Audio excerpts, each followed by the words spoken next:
நீ இழந்த அனைத்தையும் உனக்கு என்ன பண்ணுவேன் அப்படின்னு சொன்னா, அவன் எல்லாவற்றை பார்க்கலும் இரண்டத்தனையாய் கர்த்தர் அவனுக்கு தந்தருளினார். கர்த்தர் அலங்கரிச்சார்.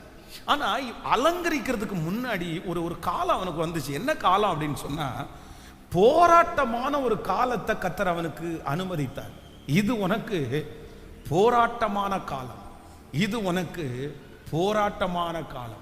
எல்லா ஆண்டவருடைய பிள்ளைகளுடைய வாழ்க்கையிலையும் இந்த போராட்டமான ஒரு காலத்தை நம்ம நிறைய பேர் தாண்டி வருவோம். நீங்க அந்த வசனத்தை நீங்க வாசிக்க முடியும். யோவின் புஸ்தகம் 10ஆம் அதிகாரத்தினுடைய 17வது வசனத்தை வாசிக்கலாமா? யோவின் புஸ்தகம் 10ஆம் அதிகாரம் 17வது வசனம். நீர் உம்முடைய சாட்சிகளை எனக்கு விரோதமாய் இரட்டிக்க பண்ணுகிறீர், என்மேல் உம்முடைய கோபத்தை அதிகரிக்க பண்ணுகிறீர். போராட்டத்தின் மேல் போராட்டம் அதிகரிக்கிறது. அப்போ இந்த யோபு சொல்லுகிற ஒரு பெரிய ஸ்டேட்மெண்ட் என்ன அப்படின்னு சொன்னா, என்ன கர்த்தர் அலங்கரிக்கிறதுக்கு ஒரு காலம் இருந்துச்சு. ஆண்டவர் என்ன ரெண்டத்தனையா கர்த்தர் அலங்கரிச்சாரு. ஆனா என்ன அலங்கரிக்கிறதுக்கு முன்னாடி ஆண்டவர் எந்த காலத்தை அனுமதிச்சார் அப்படின்னா, போராட்டமான ஒரு காலத்தை கர்த்தர் எனக்கு அனுமதிச்சாரு. எனக்கு போராட்டத்தின் மேல் போராட்டம் வந்துருச்சு. இன்றைக்கு ஆண்டவருடைய பிள்ளைகளே, கர்த்தர் இந்த சத்தத்தை கேட்கிற உங்களை சில நேரத்தில் எந்த பாதையில கர்த்தர் நடத்துவார் அப்படின்னா, ஒரு போராட்டமான ஒரு காலம் நம்முடைய வாழ்க்கையில இருக்கும். இந்த போராட்டமான காலத்துல ஒரு ஆண்டவருடைய பிள்ளைகள் 6 காரியத்தை நீங்க ரொம்ப கவனமா நீங்க கவனிச்சுக்கணும். இன்றைக்கு ஆண்டவருடைய சமூகத்துல நான் தியானிக்கும் போது, ஒரு தேவனுடைய பிள்ளை போராட்டமான காலத்துல என்ன செய்யணும் அப்படின்னு சொல்லி இந்த யோபுனுடைய வாழ்க்கை நமக்கு ஒரு மிகப்பெரிய உதாரணமா இருக்கிறது. இன்னைக்கு நீங்க போராட்டமான ஒரு காலத்துக்குள்ள போறீங்களா? ரொம்ப போராட்டமா இருக்குது, என்னன்னே எனக்கு தெரியல, சத்துரு என் கூட போராடுறான், எனக்கு வித்தியாசமான போராட்டமா இருக்குது, எதுவுமே எனக்கு வாய்க்கல. ஆனா நான் நம்புறேன், இந்த போராட்ட காலம் சீக்கிரமாக முடியும். இந்த போராட்ட காலத்தை ஆண்டவர் முடிய பண்ணுவார். கர்த்தர் இஸ்ரவேல் ஜனங்களை பார்த்து கர்த்தர் வாக்கு கொடுத்தார், என் ஜனமாகிய இஸ்ரவேலுக்கு போய் சொல்லுங்கள், அவள் போர் முடிந்தது என்று ஆண்டவர் சொன்னது போல நான் நம்புகிறேன், சிலருடைய போராட்டமான காலம் முடிவிற்கு வரப்போகிறது. உங்களுடைய போராட்ட காலமான முடிவுக்கு வரும். கர்த்தர் போராடுகிற போராட்டத்தை முடிவிற்கு கொண்டு வருவார். போராட்டம் ரொம்ப நாளெல்லாம் தொடராது, ரொம்ப வருஷம் எல்லாம் தொடராது. ஆனா இந்த போராட்டமான காலகட்டத்தை கர்த்தர் அனுமதிக்கிறார்னா, ஆண்டவர் உங்களை அலங்கரிக்க போறாருன்னு அர்த்தம். யாரெல்லாம் நான் நல்லா தான் ஜெபம் பண்றேன், நான் ரட்சிக்கப்பட்டேன், நான் திருச்சபைக்கு வர்றேன், நான் என்ன தப்பு பண்ணேன், ஆனா எனக்கு ஒரு போராட்டமாவே இருக்குது, ரொம்ப போராட்டமா இருக்குது, நான் நம்புறேன், எவ்வளவேனும் நீங்கள் கவலைப்பட வேண்டாம், நீங்க வருத்தமே படாதீங்க. கர்த்தர் உங்களை ஒரு போராட்டமான காலத்துக்குள்ள கர்த்தர் அனுமதிக்கிறாரே, ஆனால் உங்களுக்கு நிச்சயமாகவே ஒரு முடிவு உண்டு. உங்களை அலங்கரிக்கிற ஒரு காலம் வரும். யோபுனுடைய போராட்டம் முடிவிற்கு வந்தது போல உங்களுடைய போராட்டத்தை கர்த்தர் ஒரு முடிவிற்கு வர பண்ணுவார். அந்த போராட்டம் சீக்கிரமாய் முடிவிற்கு வரும். ஹல்லேலூயா. ஸோ நம்ம அந்த போராட்டமான காலத்தில் இந்த யோபுனுடைய ஒரு 6 விதமான காரியத்தை நம்ம பார்க்க போறோம். முதலாவதாக, இந்த போராட்டமான காலத்தில் ஆண்டவர், இன்னொரு 3 பாயிண்ட், இந்த போராட்டமான காலத்திலே இந்த யோபு, நான் 2 விதமான செய்தியை உங்களுக்கு கொடுக்க போறேன். இந்த போராட்டமான காலத்தில் ஆண்டவர் நமக்கு எப்படி இருப்பார், இந்த போராட்டமான காலத்தில் நம்ம எப்படி இருக்கணும். இந்த யோபுனுடைய புஸ்தகத்தை நான் இன்னைக்கு தியானிக்கும் போது ஆண்டவர் இந்த போராட்டமான காலத்துல யோபுக்கு எப்படி இருந்தார் அப்படின்றத வாசிக்கும் போது, வேதத்துல நீங்க ஒரு வசனத்தை நீங்க வாசிக்க முடியும், எடுத்துக்கொள்ளலாம். அந்த யோபுவின் புஸ்தகத்திலே வாசிக்கலாம். நான் முன்பாக போனாலும் அவர் இல்லை, நான் பின்பாக கிரியை செய்தும் அவரை நான் காணேன், நான் காணாதபடி அவர் ஒளிந்திருக்கிறார். கைகளை உயர்த்தி ஒரு ஹல்லேலூயா சொல்லலாம். ஆனாலும் நான் போகும் வழியை அவர் அறிவார், அவர் என்னை சோதித்த பிறகு பொன்னாக விளங்குவேன். ஒன்று நினைத்துக் கொள்ளுங்கள், கர்த்தருடைய பிள்ளைகளே, இந்த போராட்டமான காலத்திலே இந்த யோபு ஆண்டவரை பற்றி சொல்லும் போது என்ன சொல்றார் அப்படின்னு சொன்னா, இந்த போராட்டமான காலத்துல ஆண்டவர் மறைந்து இருப்பாராமா. ஒரு தேவனுடைய பிள்ளை ஒரு போராட்டமான காலத்துக்குள்ள கடந்து போகும்போது ஆண்டவர் வெளிப்பிரகாரமா இருக்கிறவர் அல்ல. நீங்கள் யோபுவின் புஸ்தகத்தினுடைய 23ஆம் அதிகாரத்தினுடைய 9வது வசனத்திலே வாசிக்கும் போது, இடதுபுறத்தில் அவர் கிரியை செய்தும் அவரை காணேன், வலதுபுறத்தில் நான் அவரை காணாதபடிக்கு ஒளிந்திருக்கிறார். அவர் எப்படி இருக்கிறாராமா? எல்லாரும் சொல்லுங்க, எப்படி இருக்கிறாராமா? உங்களுடைய வாழ்க்கையிலே சில நேரத்தில் போராட்டமான காலத்தில் ஆண்டவர் எப்படி இருப்பாராமா? ஒளிஞ்சிருப்பாராமா. ஆனா அவர் இருக்கிறார், அவர் இருக்கிறார், அவர் கண்டிப்பாக இருக்கிறார். அவர் பார்த்து கொண்டுதான் இருக்கிறார். அவருடைய கண்ணுக்கு மறைவானது ஒன்றுமில்லை. ஆனா உங்களுக்கு என்னுடைய கண்ணுக்கு ஆண்டவர் எப்படி இருக்கிறார்னா, கர்த்தர் ஒளிந்திருக்கிறார். நம்ம தேடுவோம், நம்ம ஜெபம் பண்ணுவோம், நம்ம உபவாசம் இருப்போம், நம்ம எல்லாம் பண்ணுவோம். ஆண்டவரே, உங்களை நான் கண்டுபிடிக்க முடியல, உங்களுடைய கையை நான் கண்டுபிடிக்க முடியல, உங்க அற்புதத்தை நான் கண்டுபிடிக்க முடியல, உங்க வல்லமையை நான் கண்டுபிடிக்க முடியல. நான் அவரோ வென்றால் மறைந்திருக்கிறார், அவரோ வென்றால் ஒளிந்திருக்கிறார். இன்றைக்கு இந்த சத்தத்தை கேட்கிற யாரோ ஒருத்தரிடத்துல ஆண்டவர் நேருக்கு நேர் பேசுகிறார். இது உனக்கு போராட்ட காலம், இது உனக்கு போராட்ட காலம். இந்த போராட்ட காலத்தில் நீ ஜெபித்து கொண்டே இருக்கிறீர்கள். இந்த போராட்ட காலத்தில் ஆண்டவரை தேடிக்கொண்டே இருக்கிறீர்கள். ஆனா ஆண்டவருக்கு முன்னாடி போய் இங்க ஜெபம் பண்ணலாம், பின்னாடி போய் இதை பண்ணலாம். ஆனா ஒரு பதிலும் உங்களுக்கு இல்லை, ஒரு அசைவும் உங்களுக்கு இல்லை, ஒரு முகத்தையும் நீங்க பார்க்கல. காரணம் என்னன்னா, போராட்டமான காலத்திலே ஆண்டவர் இருக்கிறாரா என்றால் கண்டிப்பாக இருக்கிறார். ஆனால் ஒளிந்திருக்கிறார். கர்த்தர் ஒளிந்திருக்கிறார். ஆண்டவர் ஒளிந்திருக்கிறதுனாலே பார்க்காதவராயில்லை. ஆண்டவர் ஒளிந்திருக்கிறதுனாலே உன்னை கைவிட்டதாக அர்த்தம் இல்லை. ஆண்டவர் ஒளிந்திருக்கிறதுனாலே உங்க ஜெபங்கள் கேட்கப்படவில்லை என்று அர்த்தம் இல்லை.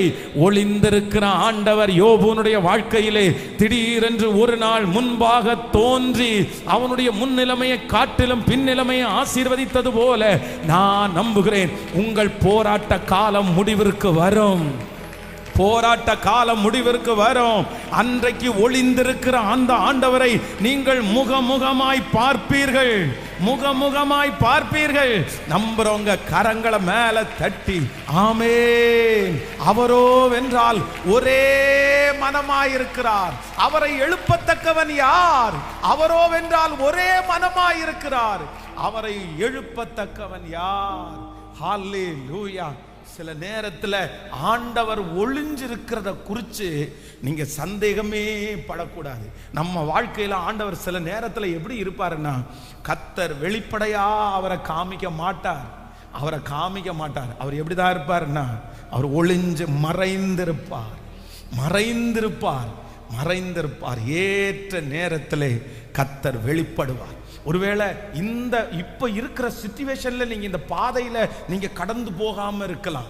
ஆனா இந்த மாதிரி ஒரு பாதை உங்க வாழ்க்கையில சீக்கிரமாய் கர்த்தர் அனுமதிப்பார்.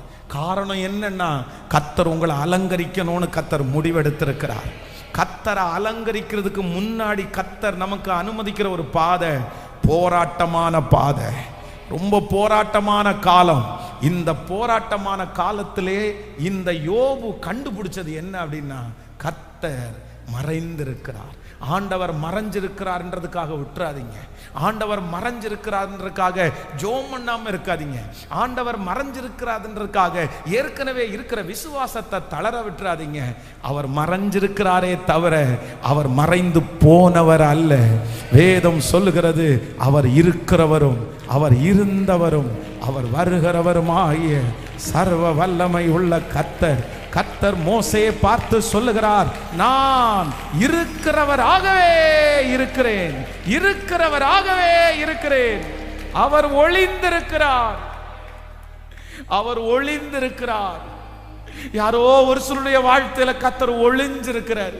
பாஸ்டர், நீங்க சொல்றது 100% உண்மை பாஸ்டர்.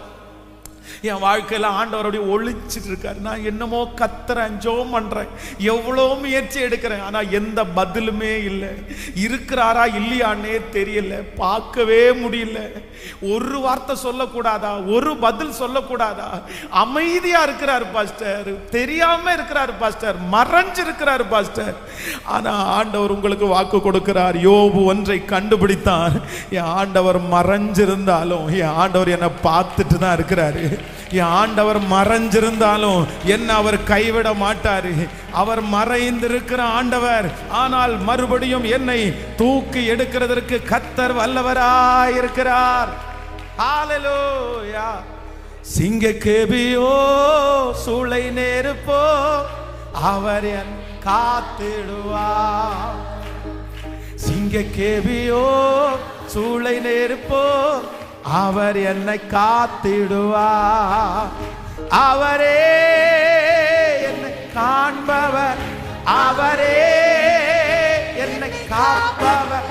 நீரே என்னை காண்பவர், நீரே என்னை காப் சொல்லுவோம். சிங்கக்கேபியோ சூளை நெருப்போ அவர் என்னை காத்திடுவார். சிங்கக்கேபியோ சூளை நெருப்போ இயேசு என்னை காத்திடுவார்.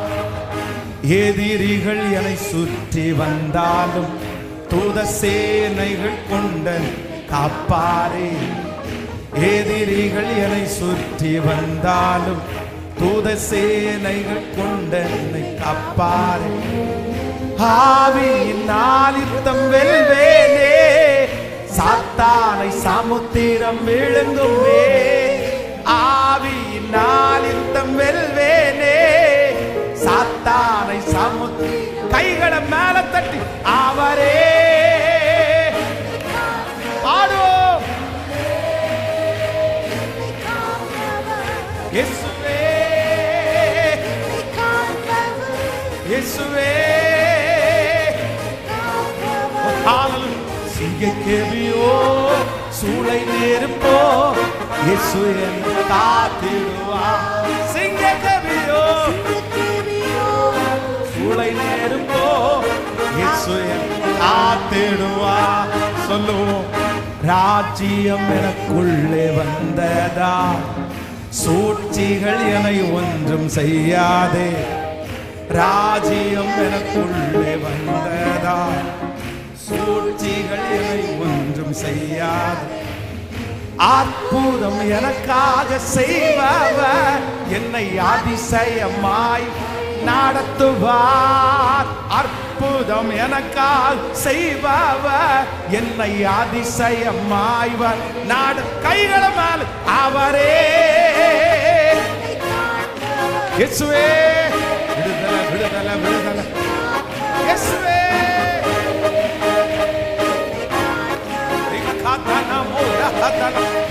என்னை காப்பவர். சிங்கக்கேபியோ சூளை நெருப்போ இயேசு என்னை காத்திடுவார்.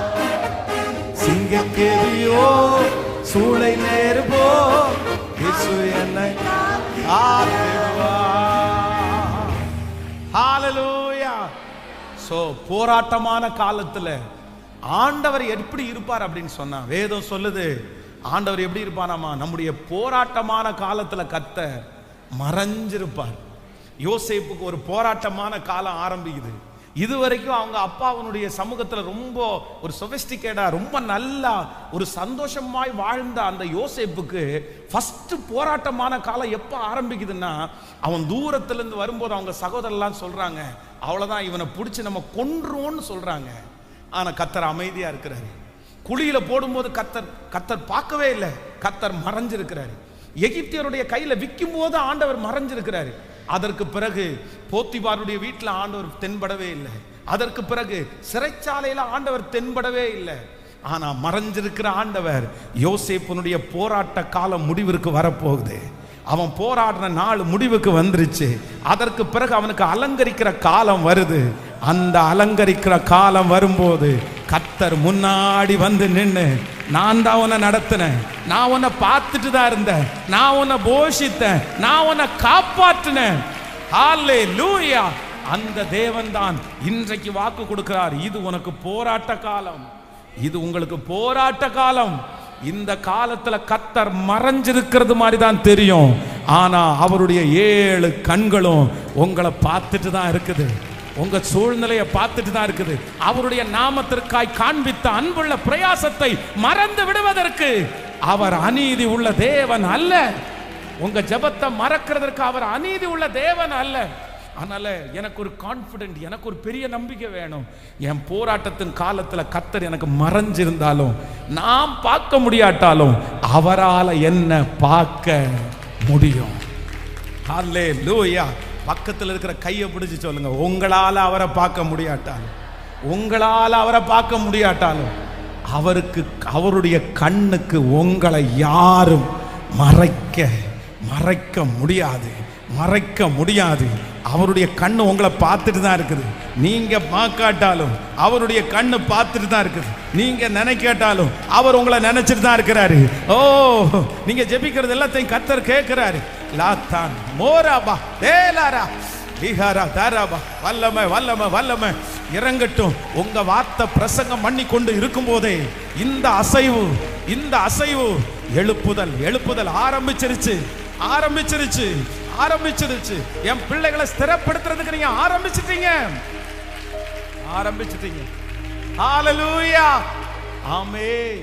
நம்பர் 2, இரண்டாவதாக இந்த யோபு போராட்ட காலத்துல இந்த ஆண்டவர் அவர் கண்டுபிடிக்கிறார். என்ன கண்டுபிடிக்கிறார் அப்படின்னா, நீங்க வாசிக்கும் போது வேதம் சொல்லுது, இவனை கர்த்தர் சத்துருடைய கையிலே ஒப்பு கொடுத்தார் அப்படின்னு ஆண்டவருடைய வார்த்தை. அப்படின்னா பிசாசு பூமி எங்கும் சுற்றி திரிந்து ஆண்டவருடைய சமூகத்துல நிற்கும் போது, நீங்க 2வது அதிகாரத்துல வாசிக்க முடியும்னு நினைக்கிறேன், நிற்கும் போது அந்த சாத்தான் கர்த்தரிடத்துல பர்மிஷன் கேட்கும் போது வேதம் சொல்லுகிறது, 1ஆம் அதிகாரம் 7வது வசனம், கர்த்தர் சாத்தானை பார்த்து நீ எங்கே இருந்து வருகிறாய் என்றார்.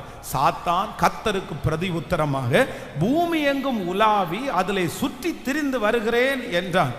கர்த்தர் சாத்தானை நோக்கி, என் தாசனாகிய யோபுவின் மேல் கவனம் வைத்தாயோ?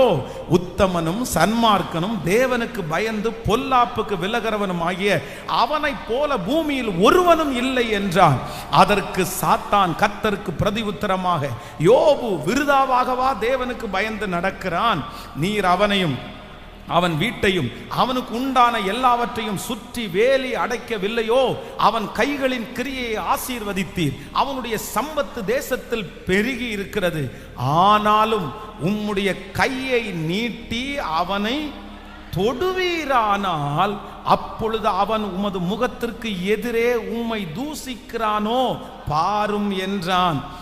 கர்த்தர் சாத்தானை நோக்கி, இதோ அவனுக்கு உண்டானவை எல்லாம் உன் கையில் இருக்கிறது, அவன் மேல் மாத்திரம் உன் கையை நீட்டாதே என்றான். அப்பொழுது சாத்தான் கர்த்தருடைய சன்னதியை விட்டு புறப்பட்டான். ஹலோ, கவனிங்க, போராட்டமான ஒரு காலம் ஆரம்பிக்குது. இது உனக்கு போராட்ட காலம். இந்த போராட்ட காலத்துல ஆண்டவர் எங்கே இருக்கிறார் அப்படின்னா, நம்பர் 1 போராட்ட காலத்துல ஆண்டவர் மறைஞ்சிருக்கிறார். நம்பர் 2, இரண்டாவது, இந்த போராட்ட காலத்துல ஆண்டவர் என்ன பண்றாருன்னா, இந்த யோபுவை பிசாசுனுடைய கையில கர்த்தர் ஒப்பு கொடுத்துட்டார். பிசாசுனுடைய கையில ஆண்டவர் கொடுத்துட்டார். பிசாசுனுடைய கையில கொடுத்தா இந்த பிசாசு சும்மா விடுமா? ஈவு இறக்கம் எல்லாம் பார்க்காது. நீங்க லேகியோன் பிசாசு பிடிச்ச ஒரு மனுஷனை நீங்க வாசிக்க முடியும். லேகியோன் பிசாசு பிடிச்சிருந்த மனுஷன் அவனுக்குள்ள 6000 பிசாசு இருந்துச்சாமா. இந்த பிசாச பன்றிகள் கூட்டத்துக்கு போன்னு சொன்ன உடனே இந்த பன்றிகளால தாங்க முடியாம அத்தனையும் கடல்ல குதிச்சு சூசைட் பண்ணிருச்சாமா. அப்போ இந்த மனுஷனுக்குள்ள அந்த அவ்வளவு பிசாசு எவ்வளவு வேதனைப்படுத்தி இருக்கும். கல்லை எடுத்து தன்னுடைய தலைமையிலே அடிச்சுக்கிட்டான். தனக்கு ரத்தம் வருது, ஆனா வலிக்கல. தனக்கு எலும்பு உடைது, அவனுக்கு வலிக்கல. இது யார் அப்படின்னா, பிசாசுனுடைய கையில ஒப்பு கொடுத்துட்டாரு. சில நேரத்தில் ஆண்டவர் உங்களுடைய போராட்டமான காலத்துல கர்த்தர் யாருடைய கையில ஒப்பு கொடுப்பார் அப்படின்னா, சில நேரத்தில் பிசாசுனுடைய கையில ஒப்பு கொடுத்துட்டாரு. இந்த பிசாசுனுடைய கையில ஒப்பு கொடுத்து இவன் சோதிச்சு எல்லாத்தையுமே இழந்துட்டான். இப்போ இவன் சரீரம் மட்டும்தான் இருக்குது. திரும்பியும் இந்த பிசாசுக்கு திருப்தி ஆகல. போய் பிசாசுக்கு ஆண்டவருக்கு முன்னாடி நிற்குது. எல்லாத்தையும் ஓகே. அவன் உடனே ஆண்டவர் என்ன சொன்னார் தெரியுமா? சரி, நீ என்ன பண்ணிக்கோ, இன்னும் அவனுடைய சரீரத்தை வேணா நீ தொட்டுக்கோ, ஆனா அவனுடைய ஜீவனை மட்டும் எடுக்கிறதற்கு உனக்கு பெர்மிஷன் தரமாட்டேன். ஆண்டவருடைய பிள்ளையே, போராட்டமான காலத்துல சில நேரத்துல சத்துருடைய கையில ஆண்டவர் நம்மளை ஒப்பு கொடுப்பார். ஆனா எது மட்டும் மிச்சம் இருக்கும்னா ஜீவன் மட்டும் மிச்சம் இருக்கும். ஜீவனை மட்டும் கர்த்தர் அவன் கையில கொடுக்க மாட்டாரு. ஒன்னு நினைச்சுக்குங்க, எல்லாமே உங்களை விட்டு போய் வெறும் உயிர் மட்டும் இருக்கா, வெறும் ஜீவன் மட்டும்தான் இருக்கு பாஸ்டர், மற்றபடி நான் நடைபெணும் வேற எல்லாத்தையுமே நான் இழந்துட்டேன்னு சொல்றீங்களா? அந்த ஜீவன் மட்டும் இருந்தாலே போதும். அந்த ஒரு ஜீவன் மறுபடியும் யோபு இழந்து போன அத்தனையும் அவனுக்கு திரும்ப கர்த்தர் கொண்டு வந்தாரா இல்லையா? இந்த சத்தத்தை கேட்டுட்டு இருக்கிற யாரோ ஒருத்தருக்கு பிசாசுனுடைய கையில ஆண்டவர் ஒரு போராட்டமான காலத்தை கர்த்தர் ஒப்பு கொடுத்ததுனால நீங்க எல்லாத்தையுமே இழந்து வெறும் ஜீரோவாக்கப்பட்டு உங்களுடைய ஜீவன் மட்டும் இருக்கலாம். ஜீவன் மட்டும் தான் மிஞ்சி இருக்கு, உயிர் மட்டும் தான் மிஞ்சி இருக்கு, வேற எல்லாமே போயிருச்சு, வேற எல்லாமே போயிடுச்சு. நான் இந்த பலிபீடத்திலிருந்து ஆண்டவருடைய வார்த்தையை சொல்றேன், ஆண்டவருடைய வார்த்தையை சொல்றேன். கர்த்தருக்கு அந்த ஜீவனை கூட கொடுக்கிறதுக்கு எவ்வளவு நேரம் ஆகும்? அவனுடைய எலும்பு வரைக்கும் வலிக்குது, அவனுடைய நரம்பு வலிக்குது, அவனுடைய முடிய தொட்டா வலிக்குது, அவன் காலுடைய விரலை தொட்டா வலிக்குது, அவனால ஒண்ணுமே பண்ண முடியல. வேதம் சொல்லுது, ஒரு ஓட்டை எடுத்து அதை சுரண்டி கொண்டு சாம்பல்ல உட்கார்ந்தானாமா. சாம்பல்ல வலி வலி கொடுமை தாங்க முடியாத வலி. இந்த அக்கி அப்படின்ற ஒரு வியாதி இருக்குது. சிலர் அந்த பாதையில கடந்து போய்ப்பீங்க.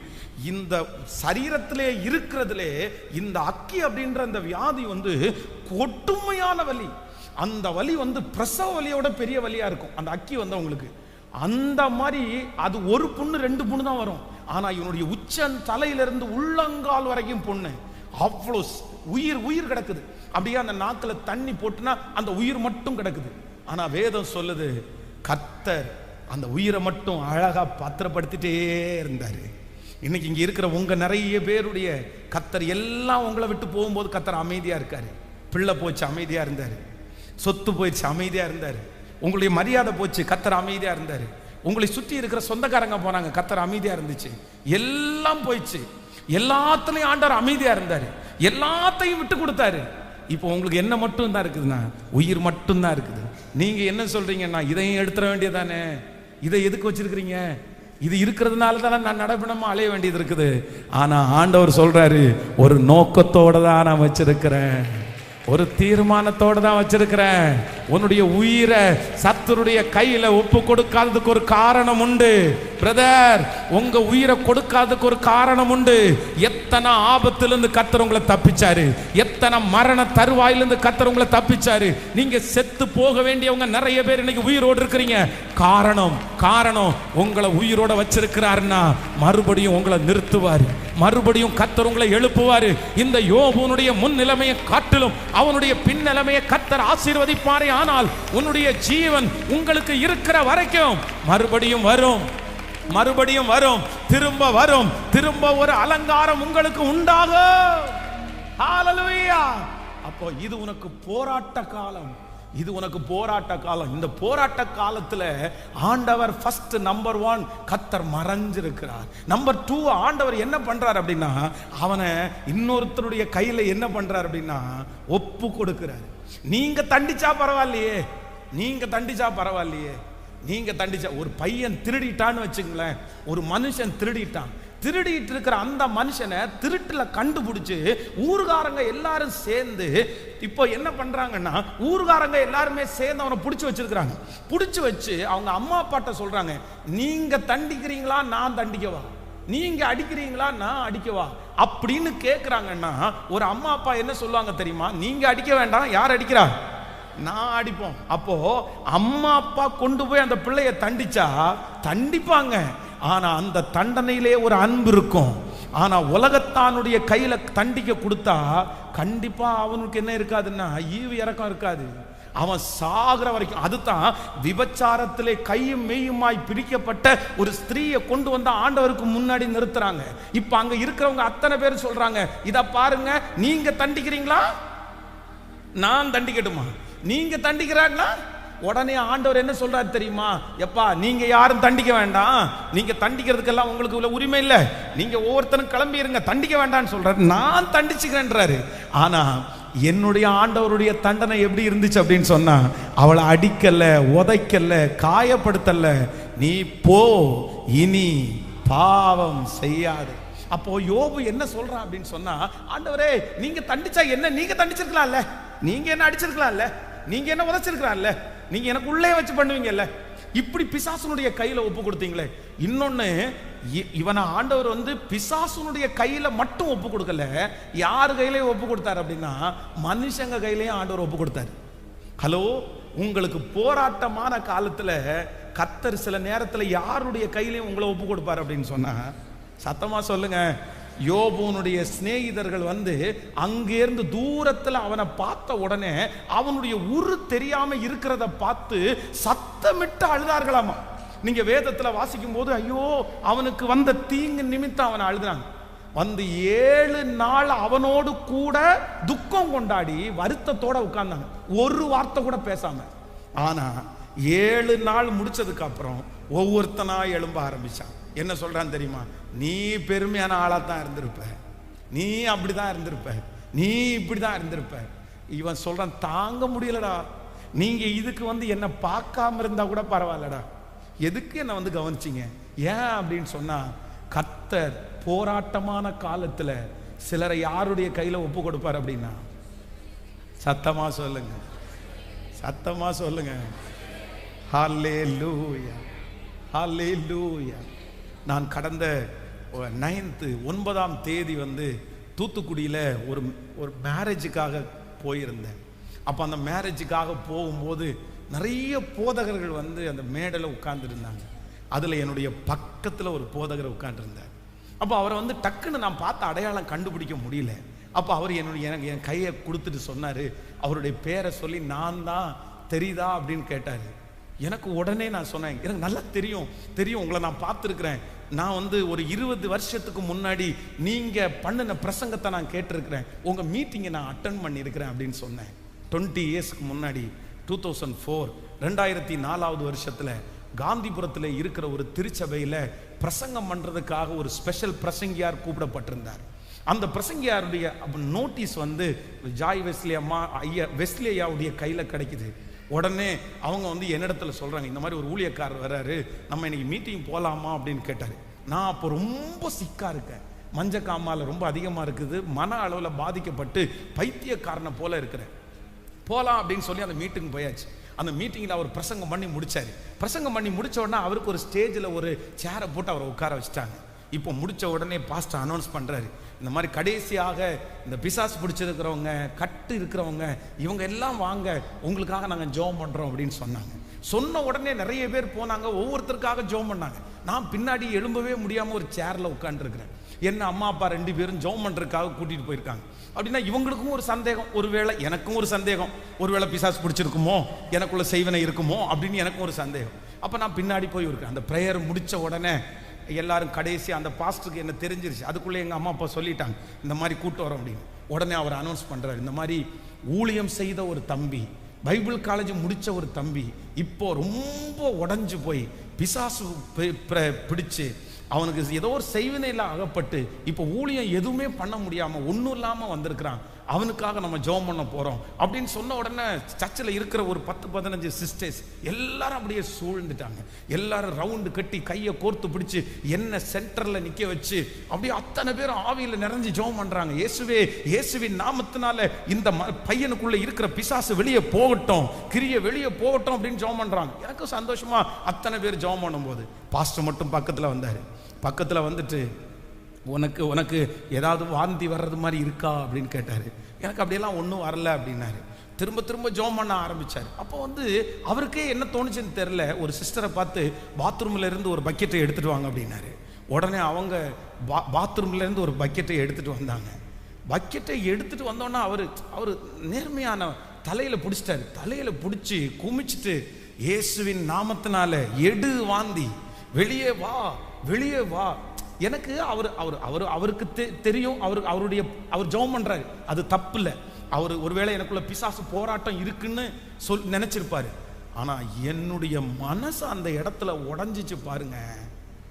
3 வருஷம் பைபிள் காலேஜ் படிச்சு முடிச்சு 1 இயர் பைபிள் காலேஜில் வார்டனா இருந்து சென்னையில் 150 பேர் இருந்த ஒரு திருச்சபையை நடத்தி திருச்சியில் 200 பேர் இருக்கிற ஒரு சர்ச்சுக்கு பாஸ்டரா இருந்து எதுவுமே இல்லாம ஒரு பிசாசு பிடிச்சவன மாதிரி தலையை குமிச்சு நீ வாந்தி எடு அப்படின்ற அந்த வார்த்தை அவர் சொல்லும் போது, எனக்கு பிசாசு இல்லை பாஸ்டர், எனக்கு செய்வன எதுவுமே இல்லை பாஸ்டர் அப்படின்ற ஒரு தைரியம் கூட எனக்கு இல்லை. ஏன் அப்படின்னு சொன்னா, அது எனக்கு போராட்ட காலம், அது எனக்கு போராட்ட காலம். இப்ப என்ன அப்படின்னு சொன்னா, மனுஷன் என்ன விளையாண்டாலும் அவர் வேணும்னு செய்யல, அவர் வேணும்னு செய்கிறவரா இல்ல. என் மேல பாசம், நான் நல்லா இருக்கணும் அப்படின்னு தான் செஞ்சாங்க. ஆனா என் மனசு ஃபீல் பண்ணுது, அவங்க கையில அப்படியே ஒப்பு கொடுத்தார். ஸோ 9ஆம் தேதி அந்த கல்யாணத்துல அந்த பாஸ்டர் என் கையை பிடிச்சி, என்ன உங்களுக்கு தெரியுதா என் பேர் இதுதான்னு சொல்லும்போது, நான் அன்னைக்கு என்ன நினைச்சேன் அப்படின்னு சொன்னா, 20 வருஷத்துக்கு முன்னாடி, 20 இயர்ஸ்க்கு முன்னாடி போராட்டமான ஒரு காலம், ஆண்டவர் மறைஞ்சிருந்த ஒரு காலம், ஆண்டவர் மனுஷனுடைய கையில ஒப்பு கொடுத்த காலம். இவங்க நன்மை செய்யறதுக்கு தான் வந்தாங்க, இவனை தேற்றுறதுக்கு தான் வந்தாங்க, இவனை தட்டி கொடுக்கறதுக்கு தான் வந்தாங்க, இவனுக்கு சப்போர்ட் பண்ணி பேசுறது தான் வந்தாங்க. ஆனா இந்த யோபு போராட்டமான காலத்துல போயிட்டு இருக்கிறதுனால, நல்லது பேச வந்தவனும் திட்டுறான் பாருங்களேன், ஆறுதல் சொல்ல வந்தவனும் காயப்படுத்துறான் பாருங்களேன், அவனை நல்லா ஜெபம் பண்ணி காப்பாத்தணும்னு வந்தவன் கூட அவனுக்கு விரோதமா பேசுறான் பாருங்களேன். ஆண்டவர் அதான் கடைசியில சொல்லும் போது சொல்றாரு, எப்பா என் மகனாகிய யோபு பேசுறது மாதிரி நீங்க பேசலப்பா, நீங்க நிதானமா பேசலப்பா, நீங்க நிதானமா பேசல. எப்படிப்பா தோணுது உனக்கு? நான் இவ்வளவு நிலைமையில இருக்கிறேனே, இவ்வளவு மோசமான நிலைமையில இருக்கிறேனே, இந்த நேரத்துல நீ இப்படி வந்து சொல்ல தேவையா? இந்த நேரத்துல ஆண்டவர் என்ன தண்டிக்கிறாருன்னு சொல்ல தேவையா? இந்த நேரத்துல நீ தப்பு பண்ணிருப்பேன்னு சொல்ல தேவையா? நிறைய நேரத்துல ஆண்டவர் போராட்டமான காலத்துக்குள்ள போகும்போது நிறைய மனுஷனுடைய கையில ஒப்பு கொடுப்பாரு. ஆனா ஒன்று மட்டும் நீங்க நல்லா நினைச்சுக்குங்க, அந்த போராட்டமான காலம் முடிஞ்சு அலங்கரிக்கிற காலம் வரும்போது, எந்த மனுஷனுடைய கையில கர்த்தர் உங்களை ஒப்பு கொடுத்தாரோ அந்த மனுஷன் குடும்பத்தோட வந்து உங்க கையில ஒரு பதார்த்தத்தை கொடுத்து, ஒரு கிஃப்ட கொடுத்து, கர்த்தர் உன் கூட இருக்கிறார், ஆண்டவர் உங்க கூட இருக்கிறார், கர்த்தருடைய பிள்ளையே உங்க போராட்டமான காலம் சீக்கிரம் முடியும், அது முடிவிற்கு வரும். கர்த்தராகிய ஆண்டவர்